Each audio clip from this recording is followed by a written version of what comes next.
Jeden svět. Mezinárodní filmový festival o lidských právech 2000,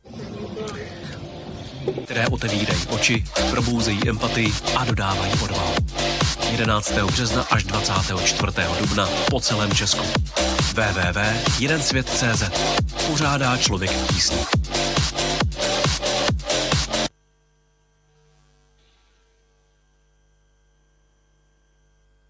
Hezký večer. Very good evening. Welcome to the Prague Crossroads. Welcome to the ceremonial opening of the One World Festival held by people in need. My name is Julana Humpalova. I'm a journalist and I have the pleasure to host this evening. Before we dedicate our full attention to human rights and to those who fight for them, I've got some housekeeping information for you. We will speak partly in Czech, partly in English, and also part shall be delivered in Belarusian, and we'll have simultaneous interpretation into Czech and English, and also the Czech Sign Language. In the headsets, if you have collected these already, you shall find Czech on channel number 1 and English on channel number 2. Good evening, everyone. My name is Julana Humpalova, and I'd like to welcome you to the opening ceremony of the One World Festival. Just a few notes before we begin. There will be a simultaneous translation throughout the whole event. I hope that at this very moment you have your headsets with you. On channel 2 you can listen to the English translation, and on channel 1 to the Czech translation. Ještě bych vám chtěla představit velice... Allow me to present a very important person on my left-hand side. It is the sign language interpreter, Farah Carey. And you can follow simultaneous transcription into Czech language at oneworld.cz/accessibility. Should there be an emergency during tonight, please follow the escape routes, and there is the assembly point at the end of the hall. The themes of the festival include freedom and democracy, and this is very important because pressure now on human rights is getting tighter, and we would like to here in the opening part recall those who fight for freedom. The video shall remember them, and we shall also give the voice to those who fight for freedom. Well, the first is a video message from Timothy Snyder, so let's watch the video now.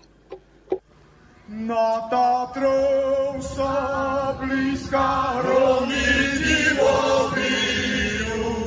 Na Tatrou sa blízká rovnití obývajú.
Freedom of assembly is important because it is how people show who they are and how people hold back governments.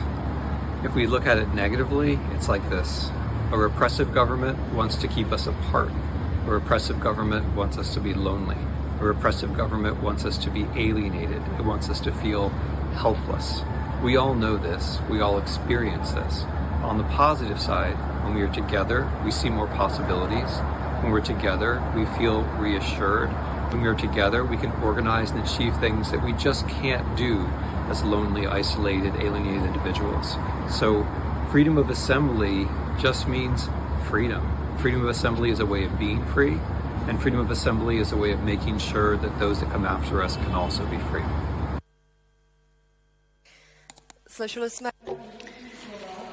We have, and yes, indeed, that deserves a round of applause. We have heard the words of historian Timothy Snyder, and we have seen footage from many countries, including Iran, Georgia, and Ukraine, that faced harsh Russian attacks, among other, on the civilian population and energy infrastructure. The full-scale war that Russia started on the 24th of February 2022 has moved into its fifth year. However, it should not be me who would describe the Ukrainian reality to you. There are far more knowledgeable persons to do so, and allow me to hand over the floor to Maria Tomanka, who is a Ukrainian advocacy expert, defense victims of political persecution, among others. So, Maria, the floor goes to you.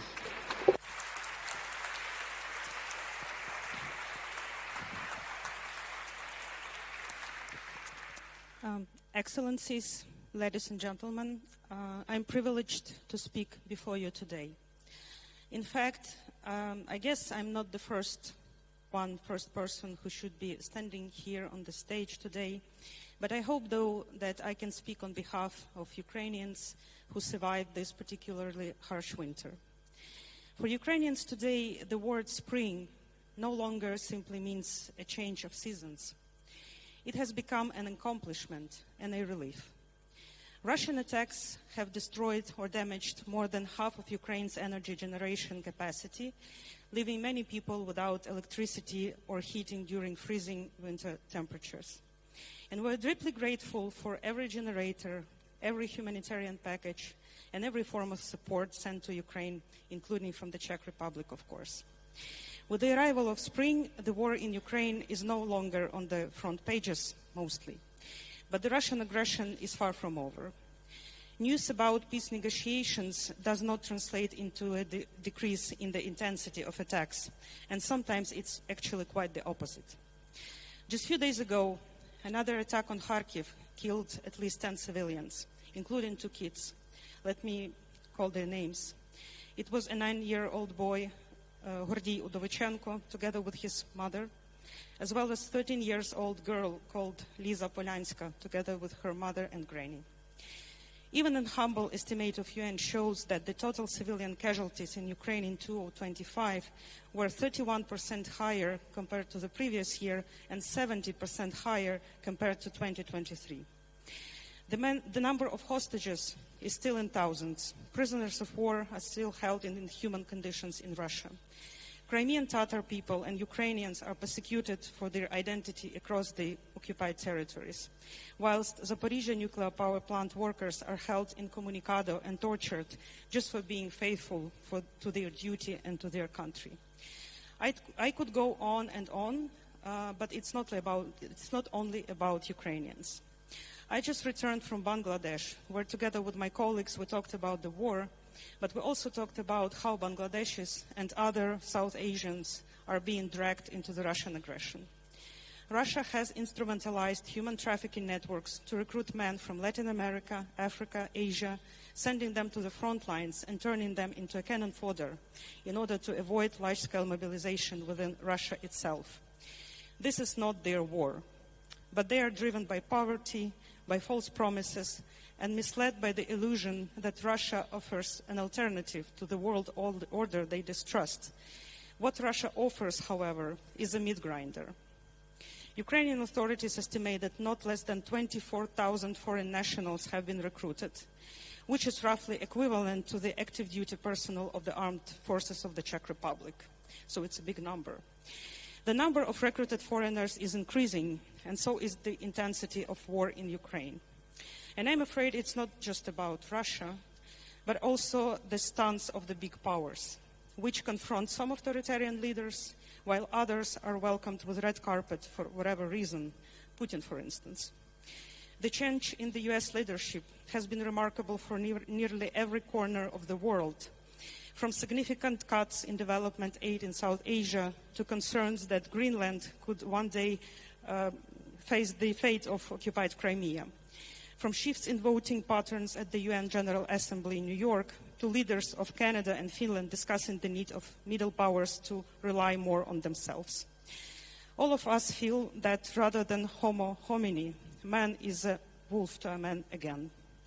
Can this concept of human rights even survive in this new reality? And what would be the role of human rights defenders who face the growing pressure and attacks around the globe, not even to mention the lack of resources, while the slavery is still existing in some parts of the world and a thread-wise trend is on rise in social media? Just a few days ago, a Mexican international relations scholar that I met these days said, "Liberal agenda is dead." Without being overly dramatic, still this feeling of the erosion of something called world order and international law was there for at least a decade. For Ukrainians and me personally, witnessing the occupation of Crimea and weak reaction of the international community to it, it was obvious since 2014 at least. And after 12 years, this feeling becomes more pressing, aggravated by the risks that the technological development and AI brings together with new opportunities. And also since the outbreak of the war in the Middle East. The debate around it might be highly contentious, and doubts about the outcomes of the current US strategy of targeting the Iranian repressive regime are legitimate. But let us agree that referring today to the approval of the UN Security Council with Russia and China as permanent members is nothing short of hypocritical. The information about civilian casualties of the US strikes in Iran is distressing. And so is the information about thousands of people murdered, tortured, and illegally detained by the Iranian regime. Ukraine, which faces hundreds of deadly Shahed drones launched in our territory every other night, cannot afford the luxury of theoretical disputes. Ukrainians also know that what it means to live under the oppressive regime. It happened to us in the 20th century. We were close to it in the 21st century. Therefore, Iranian people deserve to be free. So are Belarus people living in an awful dictatorship, another regime that is complicit in war of aggression against Ukraine. The previous year was somehow special for the dialogue between Ukraine and the Belarus opposition. Belarus political prisoners were released via Ukrainian territory. Volodymyr Zelensky met Svetlana Tikhanovskaya. There were meetings between civil society representatives. And that is my observation, that so many things we have to discuss as nations confronting the legacy of the empire. And that is why talking to the Belarus opposition is not the same as talking to the Russian opposition, which is often bears the imperial mindset. We should talk to the Belarus people, we should talk to Chechens, to Bashkirs, and others supporting aspiration for freedom. Those who committed war crimes, who supported and sustained the criminal regime, should be brought to responsibility. But those who want the empire to fall, welcome to the club. With this, and with this year's laureate name in mind, I would like to finish my speech and give the floor back to moderator. Thank you for your attention.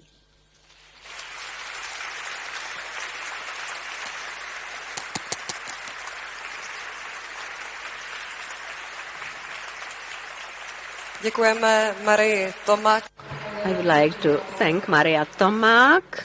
Letošní zahájení. So, this year, this gala opening is special. And it's a pleasure for me that at Homo Homini we also give some room to the young generation. Teresa Angelova is a member of the jury. She is a student at the high school at Třebešín, and together with her fellow students she was involved in the project Stories of Legal Conduct. Welcome, Teresa.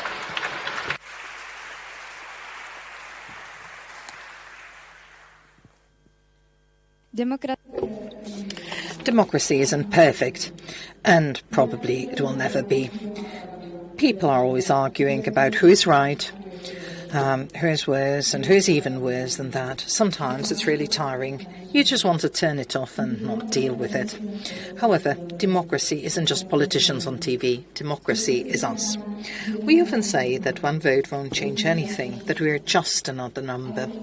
But if everyone says that, then nothing will change. And in my opinion, democracy does not start with elections. It starts much earlier. For example, when I stand up for a classmate, when I say that I disagree with something, when I'm not afraid to speak up, even though it's unpleasant. Personally, it annoys me how quickly we can get into arguments these days, especially on the internet. It's so easy to write a nasty comment to someone. Saying the same thing face to face is not so easy. We feel like we are always connected, but we often don't listen to each other at all. And as for misinformation, it spreads faster than ever before. One share, one repost, and it's everywhere. But freedom of speech isn't just about being able to say anything. It's also about thinking about what I say and what I share. Honestly, I'm also dismayed by how climate change is being addressed. Everybody knows it's a problem. It's been talked about for years, and I still feel like it's more about discussion than actually changing anything. We're the generation that will live the longest with it. And sometimes it seems as if people are just waiting to see how things will turn out, but things won't just turn out on their own. And some people make things worse rather than help.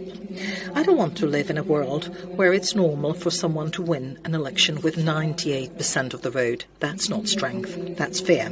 I don't want to live in a world where people are afraid to speak up their minds or are imprisoned for who they are. We are lucky to live in a free country, but freedom cannot be taken for granted. History has shown to us that it can be lost, and the road back is long and painful. I'll turn 19 this year, so therefore I can't say anymore that it doesn't concern me. It does, very much so. I want to be interested, I want to vote, I want to talk to people, even though we have different opinions. Democracy is sometimes chaotic, sometimes slow, sometimes annoying, but it's ours. And if it's to remain ours, we cannot take it for granted. The future won't happen on its own. Either we, the young generation, will shape it, or someone else will shape it for us.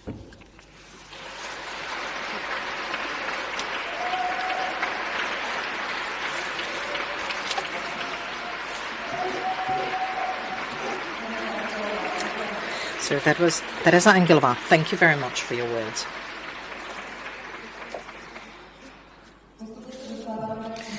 And we are gradually moving to the main part of tonight. This is presentation of the Homo Homini Award. But let's first welcome Mrs. Nadia, one of the director of the Center for Human Rights and Democracy and People in Need, who shall also say a few words about the laureate. Welcome, Nadia. A very good evening, ladies and gentlemen.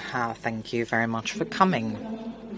Being a human rights activist today is not easy. The world of human rights is based on rules and values that until recently seemed universal, or at least appeared to be. Today, it's clear that the biggest international players do not even pretend to uphold this idea. The logic of power and strategic interest is returning to international politics, placing power above civil and human rights. We are increasingly hearing the question of why we should care about the destiny of individuals in distant countries. Why should we help political prisoners in Egypt or Nicaragua? Why should we pay for psychological and legal assistance to organizations facing the destructive pressure of authoritarian regime? Why support young people taking their first steps in human rights work? What can individuals actually achieve when they are facing a huge machinery with almost unlimited resources?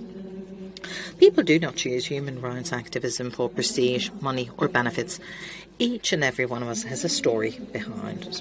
Sometimes it's the story of previous generations and the injustices they suffered. Sometimes it's about injustices we have witnessed, and often it's a personal experience. Discrimination, humiliation by an authoritarian system, imprisonment, torture, fear. In my life, I have met many former political prisoners, including those from Czechoslovakia. They all say the same thing, how incredibly important support from the outside has been to them, the letters they received, messages from people all over the world. It's precisely this solidarity which transcends the borders that gives strength not only to individuals but also to organizations and entire movements that face pressure, threats and psychological and physical violence. In a world that emphasizes hard power as the highest value, civil society appears weak. At first sight, its struggle may seem lost in advance, but this will only happen if it remains alone and abandoned.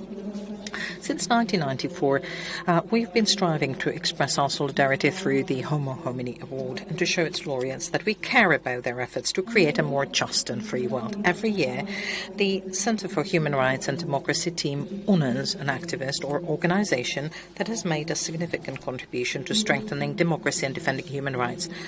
Thank you very much that you have come to support us in the effort.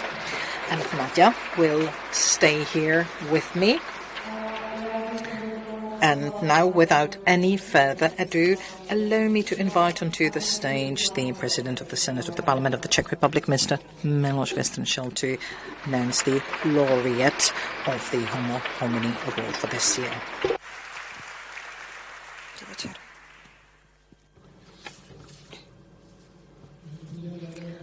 Good evening, ladies and gentlemen.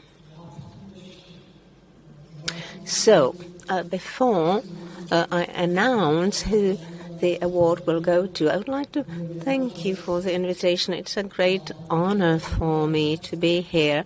And I would also like to thank all the non-profit organizations, especially people in need, for all the work they have been doing, because they are really the salt of the society, the foundation of the society. And those who go against non-profit organizations, in fact, go against the citizens of the country. And it sometimes takes some time to understand that.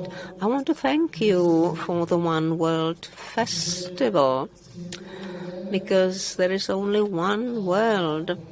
And if in some countries human rights are violated and democracy, if there is war going on and innocent people are killed, it is in our one world. And if we don't oppose it, then we weaken our human rights, our democracy and freedom. Sometimes we can feel it right away and sometimes later. So it is good to point it out, and it is good to support those who, in the places where the violence takes place, oppose this lack of freedom and injustice. And it is good that we have the Homo Homini Award, which is really a man-to-man award. So if we can really award these people, these laureates, it matters.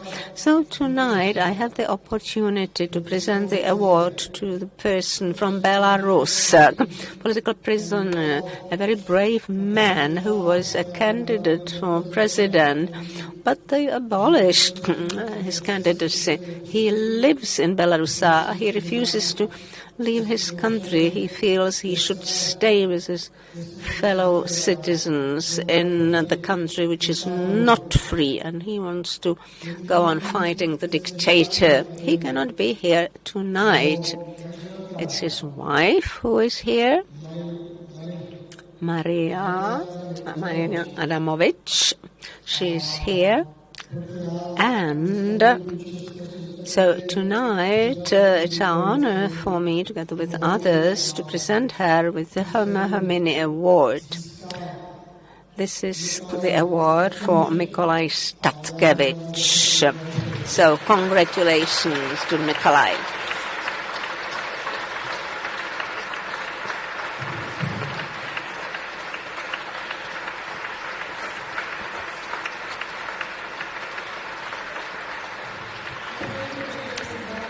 And now I'd like to invite Maria Tomak and Marina Adamovich, please. She's the wife of Nikolai Statkevich.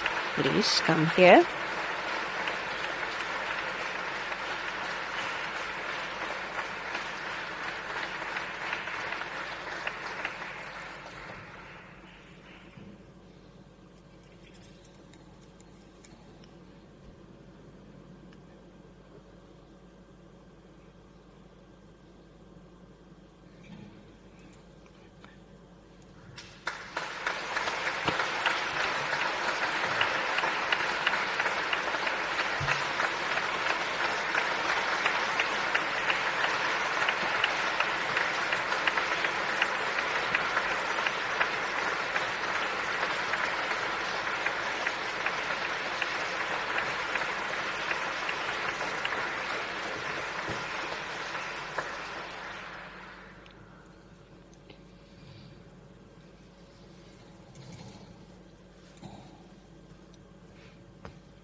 Dear friends, first of all, I would like to express my thanks and enormous pleasure that I can be here with you and to receive this award for my husband, Nikolai Statkevich.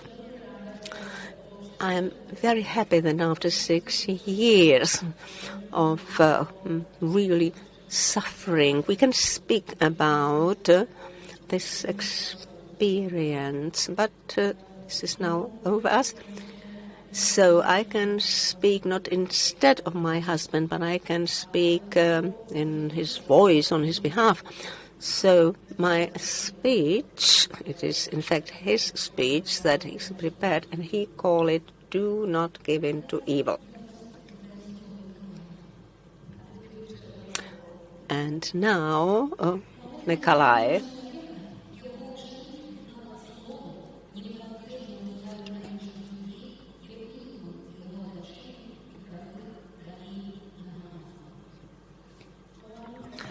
The behavior of every person, their actions, even their words, inevitably influence other people, at the very least those around them, and through them also others.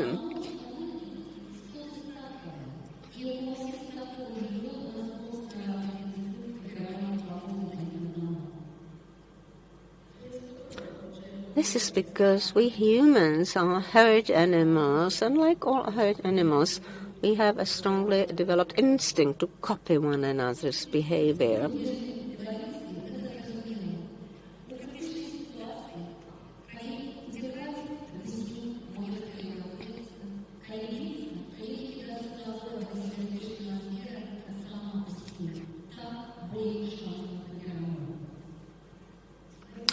From an evolutionary point of view, this is understandable.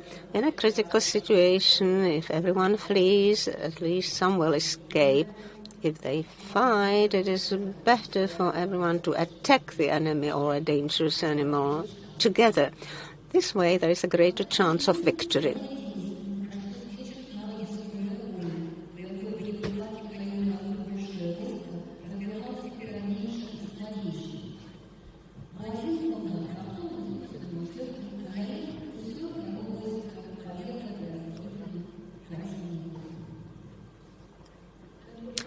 This instinct is quite effective, as the history of wars attests. There have been cases where a much larger army has fled before a small one. This is because one soldier suddenly took to his heels and the entire army then ran away from the astonished opponent.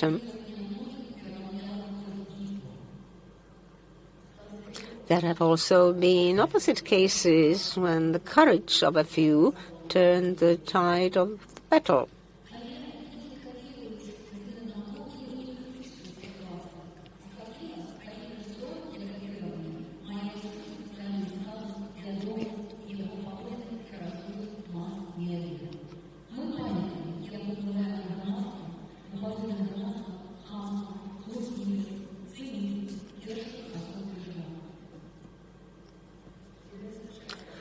But people copy one another, even in non-critical situations, especially when the role model has a high social status and their behavior is propagated by the mass media.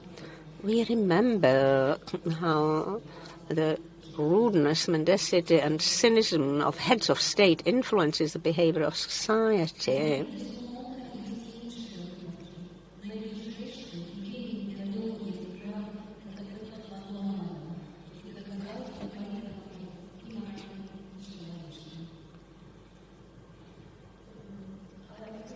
But there are also counterexamples. The most recent, well-known, is the example of Václav Havel, who proved that politics can be moral and humane.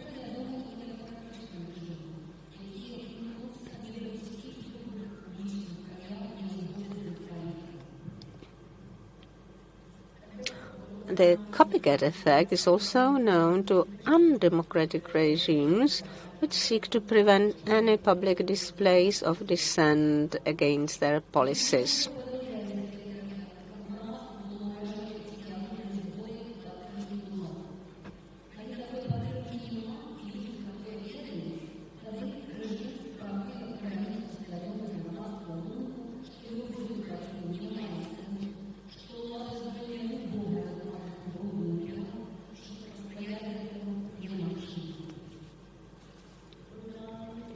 They brutally suppress these demonstrations so that society is left with the impression of universal agreement and support for the authorities. When such support is lacking and people are aware of it, the regime then tries to instill in the public consciousness the idea that any resistance is pointless, that the authorities can turn anyone into a dirty stain, and then it is impossible to oppose them.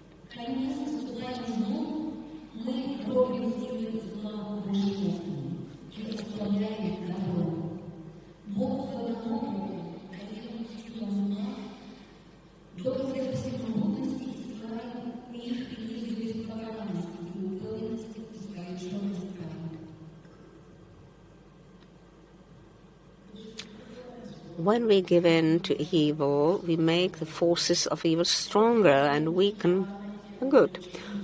For on the one hand, we give those who carry out evil proof of their omnipotence and create in them the illusion of impunity and confidence in their dark cause.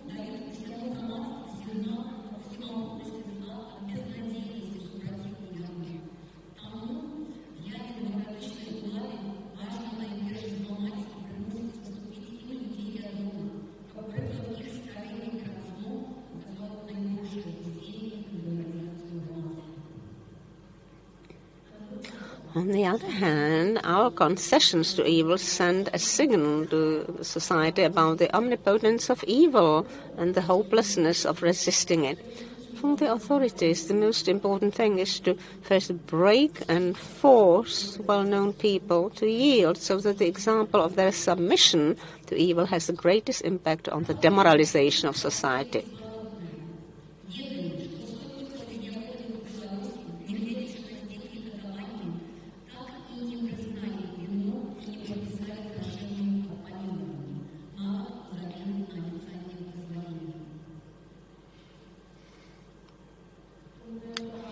Of course, the reverse is also true. I know that hundreds of political prisoners in Belarus, despite the abuse and torture, have never signed petitions for pardon, not even in exchange for promises of release.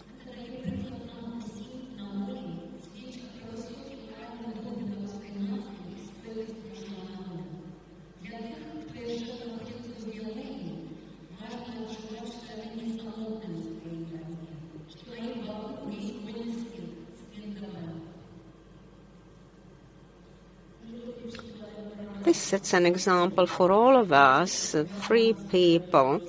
It really is an evidence of the high moral spirit of the Belarusian nation. For those who are still in prison, it's important to feel that they are not alone in their struggle, that the entire free world defends them.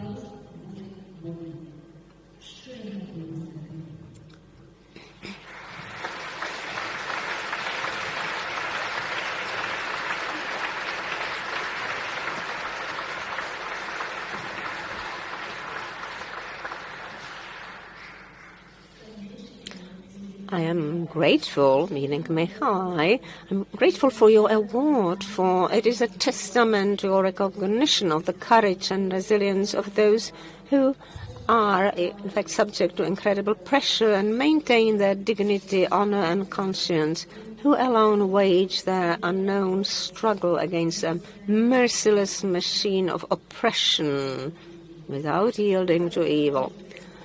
That you are with us, that together we are stronger than evil, and together we will prevail. Belarus will be free. Thank you very much.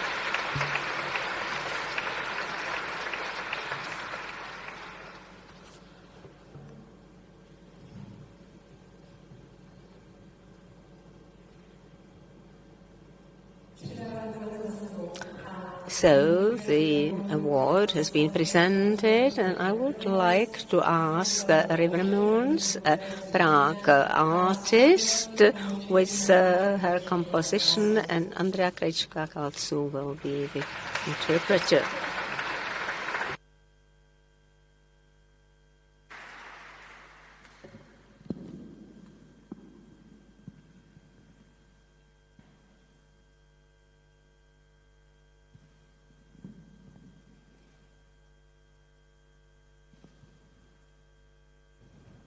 Lavali holše,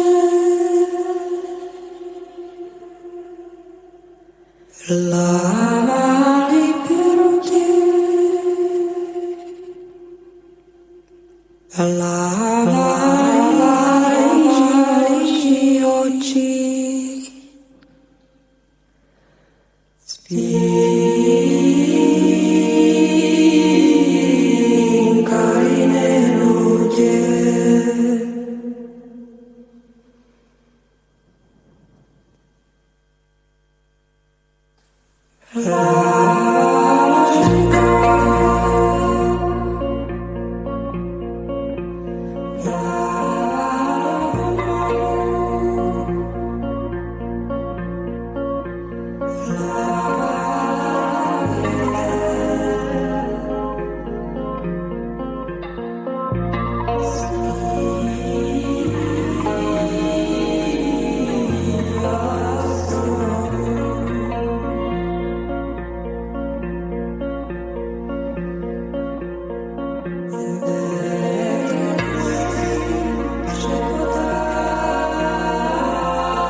Tohle byla Oluše. This was Alder by Braver Moons, and I shall not remain alone for a long time here on the stage. Allow me to invite here on the stage the director of One World, Mr. Ondřej Kamenický, who will also deliver his remarks.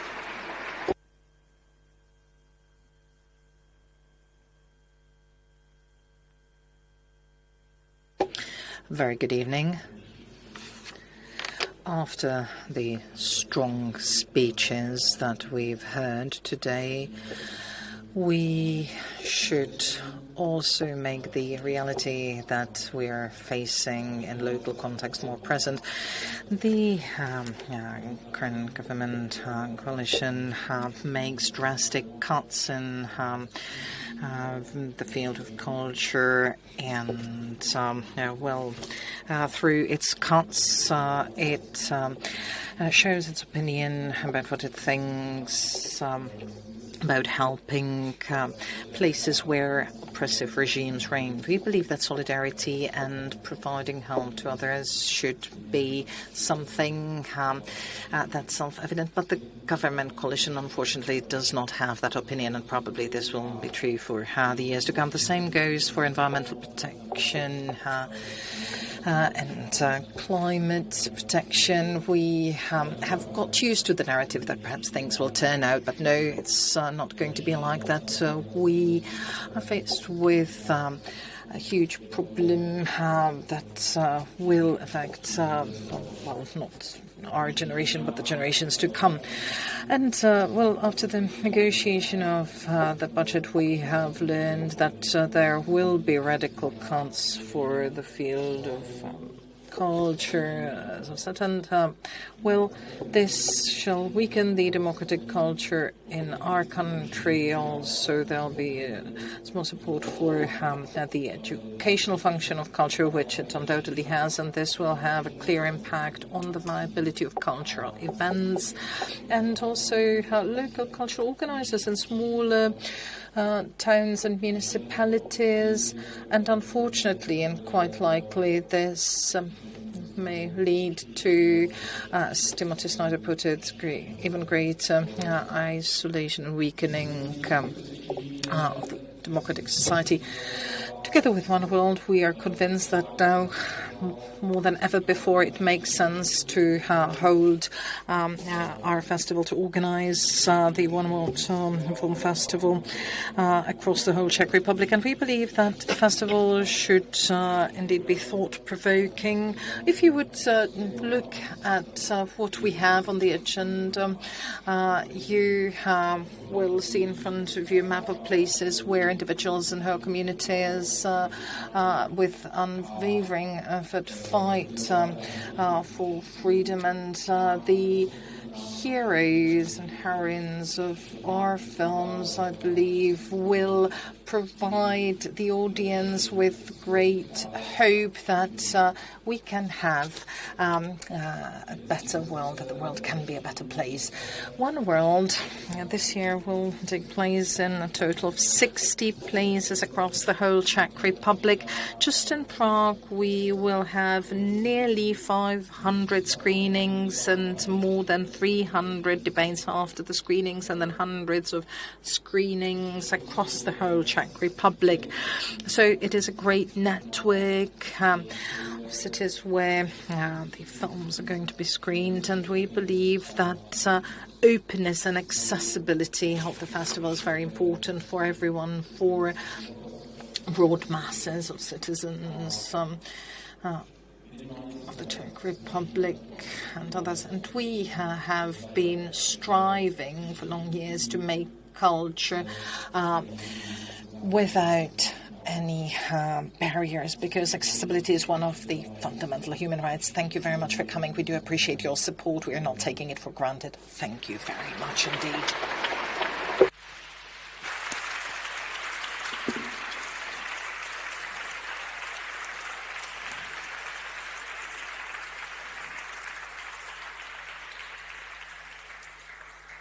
Ředitel Ondřej Kamenický. Director of One World has mentioned the accessibility of the festival, and allow me to invite onto the stage Mr. Petr Vysoček, leader and representative of the deaf community. Please join me on the stage here. Thank you.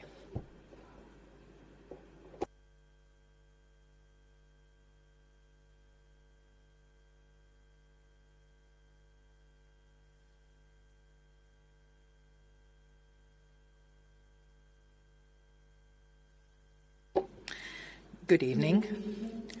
I stand in a place where people facing war, persecution, or imprisonment have stood and spoken before me. People who fight for the human rights of their group, putting their own lives at stake. Our fight for equality is not like that. Our lives are not at stake.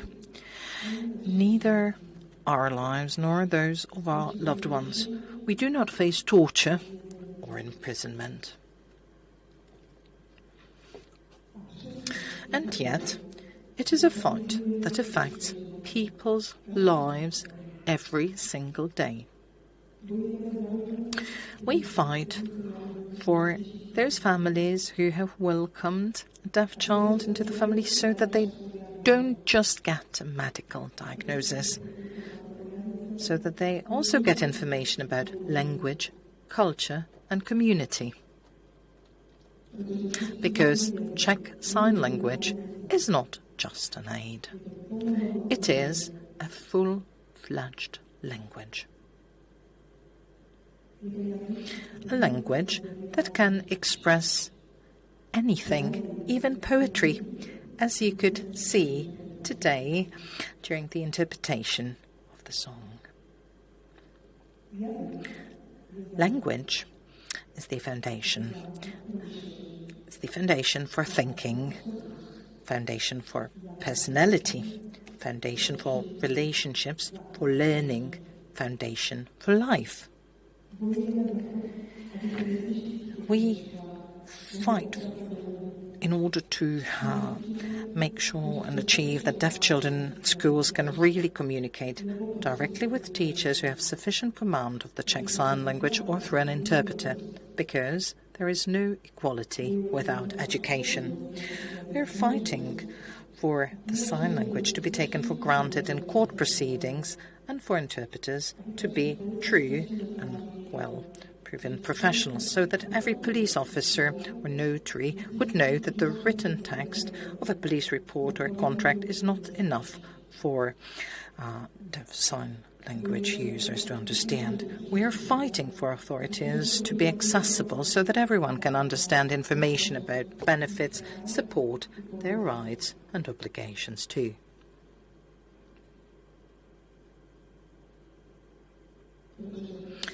Because an informed person is a free person. Every human life has its value, and the quality of how we can live our lives is meaningful.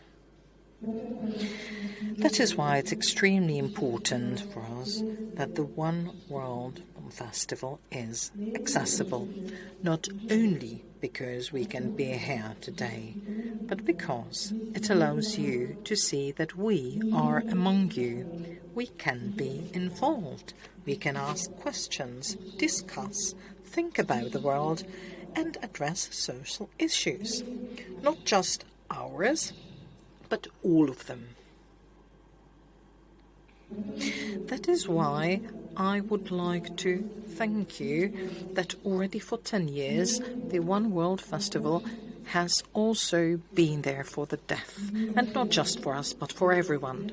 As your motto says, it's one world for everyone. Please allow me to make one further comment. At a time when the importance of the humanities is sometimes questioned, it's good to remember that it is precisely the humanities that can change people's lives. After 1993, when the Czech Sign Language was recognized as a natural language in the Czech Republic, thanks to linguistic research, the quality of life for us deaf people has started to change, not only thanks to legislation. The knowledge and understanding of one's language and how it works is what builds identity, self-confidence and personality. That is why this struggle makes sense. That is why perseverance makes sense. A big thanks goes to the festival organizers for making accessibility more than just a gesture. And thanks to everyone who takes this seriously and supports the community. And my special thank you goes to Professor Alena Matsurová, who has been the driving force behind the first research into the Czech Sign Language and who has tirelessly contributed to our recognition today as a linguistic and cultural minority. Thank you. Thank you, Professor Matsurová. And thank you to all of you.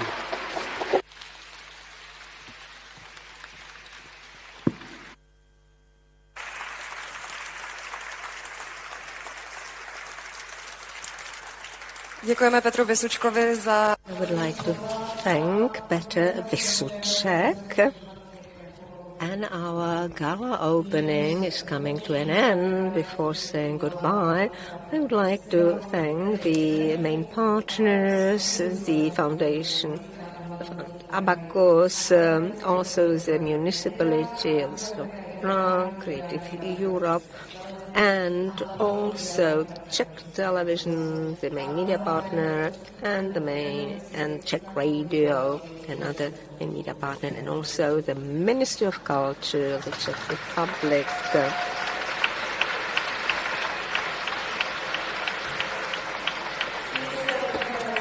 So,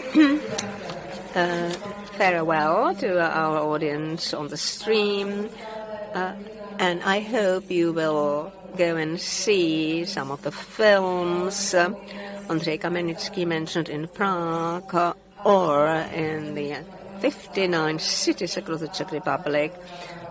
Thank you for attending and thank you for being interested in human rights here and in the world. There are refreshments here at the Křižovatka, and if you want to go to the opening film at the Lucerna theatre, then I hope you will enjoy it. And now I would still like to invite Rivermount again with the composition Lament and also her interpreter.